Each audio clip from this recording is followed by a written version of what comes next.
شیخ محمد بن Rashid Dubai کو oil producing country سے convert کر کے ایک ٹورسٹ اسپاٹ بنوانے کے لیے ایک عالیشان اور شانہ اسٹرکچر بنوانے جا رہے تھے۔ دبئی کے ساحل سے 1300 فیٹ کی دوری پہ یہ دنیا کا سب سے اونچا ہوٹل ہونے والا تھا اور شاید سب سے زیادہ لگژریز بھی۔ یہ سال تھا 1996 اور یہی وہ بلڈنگ تھی جس پر دبئی کا فیوچر ڈیپینڈ کر رہا تھا، کیونکہ دبئی کے پاس کمائی کا کوئی ذریعہ نہیں بچا تھا۔ ناظرین، اس ویڈیو کی پارٹ 1 میں آپ نے دیکھا کہ کیسے انجینئر نے خاص طور پر برج العرب کے لیے سمندر میں ایک آرٹیفیشل آئی لینڈ بنایا، اور ساتھ ساتھ آپ نے یہ بھی جانا کہ سیلنگ بورڈ کے اس ڈیزائن کو فاؤنڈیشن بنانے کے لیے کنسٹرکشن ٹیم کو کن کن چیلنجز کا سامنا کرنا پڑا۔ اور اب آپ ویڈیو کے پارٹ 2 میں جانیں گے کہ کیسے برج العرب کا اسٹرکچر کھڑا کیا گیا۔ اسٹرکچر کھڑا ہونے کے بعد جب انجینئر کو معلوم پڑا کہ یہ ارتھ کو ایک پروف اسٹون نہیں ہے، تو پھر کیسے اس معاملے سے جان چھڑائی گئی، کیسے 2 سالوں تک انٹیریئر ڈیزائننگ کا کام چلتا رہا، اور 2 سالوں کی محنت کے بعد بھی شیخ نے اس ڈیزائن کو کیوں ریجیکٹ کر دیا تھا، اور دبئی کے رولر کے لیے اینڈ ٹائم پر ہی برج العرب فلوٹنگ ریسٹورنٹ کی فرمائش کو انجینئر نے کس مشکل ترین مرحلے سے گزر کر پورا کیا۔ تو آئیے ویڈیو کو آگے بڑھاتے ہیں۔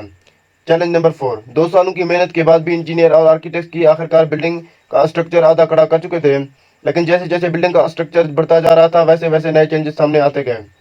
1996 کی اینڈنگ میں یہ بلڈنگ کا کنکریٹ اسٹرکچر ریڈی ہو چکا تھا، لیکن ڈیزائننگ پورا کرنے کے لیے بلڈنگ کا ارتھ کو ایک پروف بنوانے کے لیے ایک اسٹیل اسٹرکچر کی ریکوائرمنٹ تھی۔ یہ اسٹیل اسٹرکچر برج العرب کے پلر کی سپورٹ تھی تاکہ یہ سارا اسٹرکچر ٹائٹلی آپس میں جڑا رہے۔ چیف آرکیٹیکٹ ٹام مورائٹ کی ڈیزائن کی ریکوائرمنٹ پوری کرنے کے لیے یہ ڈیگنل اسٹیل ٹرس بنانے تھے۔ ڈیزائن پر دیکھنے میں تو یہ بہت ہی سمپل لگ رہے ہیں، لیکن ان کو بنانا ایک مشکل ٹاسک تھا۔ یہ اسٹیل ڈیگنل دبئی سے 15 کلومیٹر دور ایک فیکٹری میں تیار ہونے تھے، اور اس پروجیکٹ کو چیف کانٹریکٹر میلکو مرفی لیڈ کر رہے تھے۔ ہر ایک ڈیگنل کی لمبائی 3 ایئر بس A3 سے بھی زیادہ تھی۔ ہر ایک کا وزن 10 رولر سے بھی زیادہ تھا۔ یہ ڈیگنل ویلڈ کرنا تو شاید اتنا مشکل کام، لیکن اس کو کنسٹرکشن سائٹ پر ٹرانسپورٹ کرنا واقعی میں ڈیفیکلٹ ثابت ہوا۔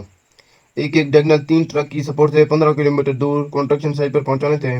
یہ کنوئی اتنا بڑا تھا، اس کے لیے سارا ٹریفک بھی روک لیا گیا۔ لیکن جب یہ ڈیگنل کنسٹرکشن سائٹ پر پہنچے تو اور مصیبت گلے آ گئی۔ Challenge number 5۔ مسئلہ تھا کہ یہ بھاری کم اسٹیل ڈیگنل 200 میٹر کی اونچائی تک کیسے چڑھایا جائے۔ ہر ایک ڈیگنل کا وزن 165 ٹن تھا، جن کو 200 میٹر تک لفٹ کرنا تھا۔ جو لفٹر ان کے پاس موجود تھے وہ اتنا زیادہ وزن اٹھانے کے قابل نہیں تھے۔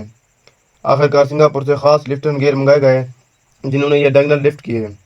ڈیگنل کو لفٹ کر کے اسٹیل بریکٹ میں فٹ کرنا تھا۔ یہاں معاملے نے آ کر ایک نیا ٹرن مار لیا۔ جی ہاں، کیونکہ دبئی کا ٹمپریچر پورے دن میں 50 سینٹی گریڈ سے اوپر نیچے ہوتا ہے۔ جب ٹمپریچر بڑھتا ہے تو ایکسپینڈ ہوتا ہے، اور ٹمپریچر ڈراپ کی صورت میں واپس شیلنگ میں ہو جاتا ہے۔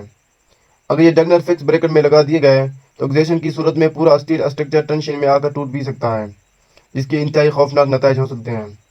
اب ڈیگنل کو نیچے واپس اتار دیا گیا۔